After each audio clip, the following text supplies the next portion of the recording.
Bonjour, je suis Dr Mélanie Savard-Côté, vasectomiste depuis 2016. La vidéo aujourd'hui a pour but de vous expliquer les informations à connaître parce que vous êtes intéressé à la vasectomie. L'intervention comme telle dure quelques minutes. On a de l'information à vous donner aussi sur les soins post-opératoires, puis une petite période de surveillance après. Calculez que vous allez être avec nous environ 90 minutes. Donc, pour bien comprendre la vasectomie, un petit retour sur l'anatomie. Il faut comprendre que la vasectomie, ça n'empêche pas la formation de spermatozoïdes, mais ça consiste plutôt à bloquer le passage. Les spermatozoïdes sont les petites cellules qui vont fertiliser l'ovule, qui sont formées dans les deux testicules, puis ils voyagent à travers deux canaux qui ensuite sont connectés ensemble à travers la prostate pour ensuite aller à l'extérieur. Ce qu'il faut connaître aussi, c'est que près de la prostate, on a deux vésicules séminales où sont formés le liquide de sperme. Donc, après la vasectomie, vous ne voyez pas de différence visuellement sur l'éjaculation.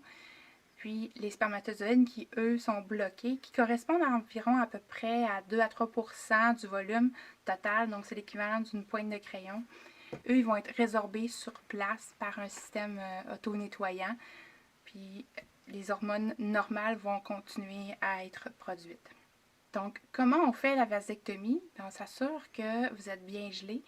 Puis ça se fait sous anesthésie locale avec une micro-aiguille pour un maximum de confort. Puis l'aiguille nous permet de geler la peau. Chacun des deux canaux où on a besoin de faire la vasectomie, les canaux sont facilement accessibles au-dessus des testicules. Donc la vasectomie, la technique se fait là. On n'a pas besoin de piquer ni dans le testicule ni dans le pénis. C'est vraiment juste sur les canaux. La technique du sang-bistouri, une fois que c'est bien gelé, bien, on peut attraper le canal, puis avec un outil percer la peau, l'écarter légèrement pour permettre ensuite de sortir le canal à l'extérieur, juste à la surface. Donc, on n'a pas besoin de travailler à l'intérieur du scrotum. Une fois que le canal est à l'extérieur, on peut le dégager de son enveloppe naturelle. Ensuite, le couper, le brûler à l'intérieur pour créer un premier bouchon.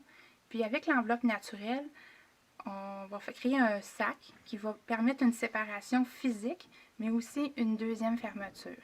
Ce sac-là va être scellé avec une microclip en titane. La microclip, vous ne la sentirez pas. Vous allez peut-être sentir le site de la chirurgie comme une petite cicatrice, mais pas la clip, c'est trop petit.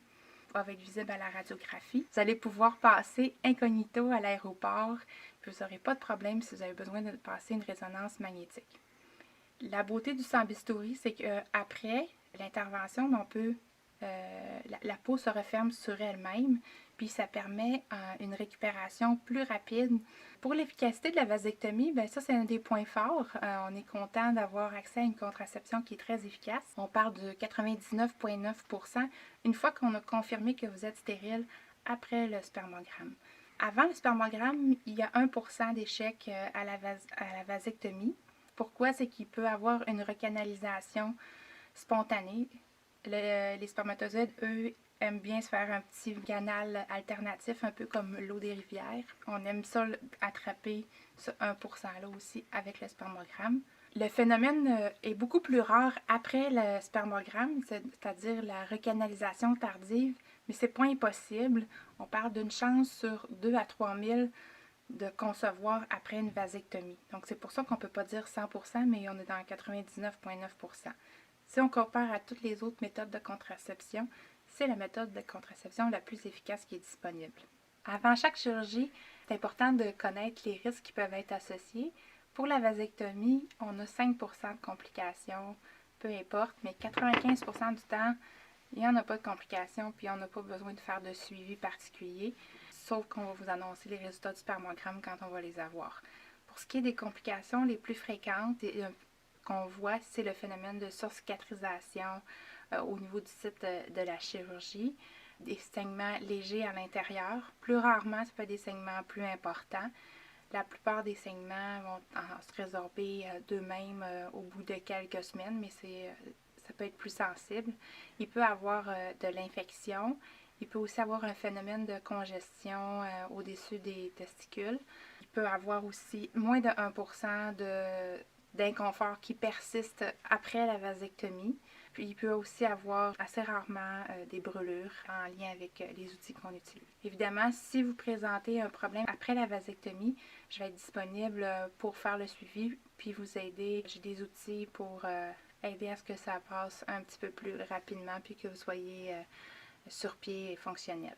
Il y a certains mythes pour la vasectomie. Donc, la vasectomie, c'est pas une castration. Ça n'a pas d'impact sur la fonction sexuelle.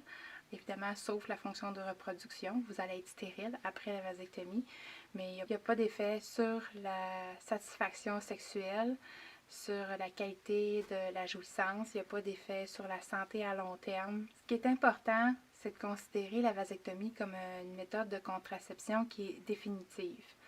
Donc, si vous choisissez la vasectomie, c'est parce que vous voulez être stérile, que vous ne voulez plus concevoir d'enfants.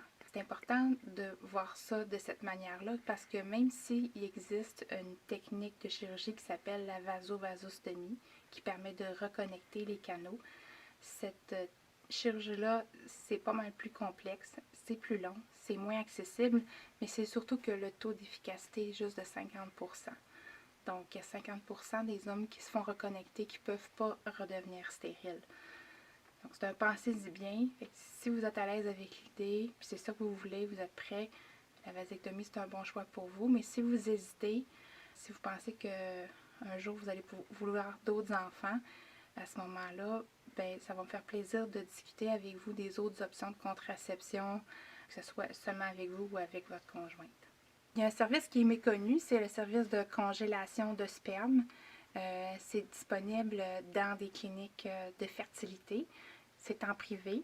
Puis si jamais vous pensez que vous en aurez besoin, bien, vous pourriez faire comme un auto-don de sperme. C'est plus facile de décongeler du sperme que d'essayer de reconnecter des canaux. Après la vasectomie, ça va être important de planifier aussi la période de convalescence. Vous allez être 48 heures au repos.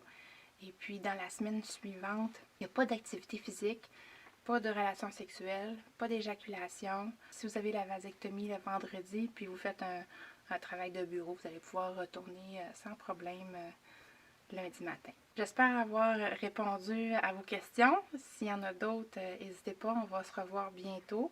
Ça va me faire plaisir de vous rencontrer.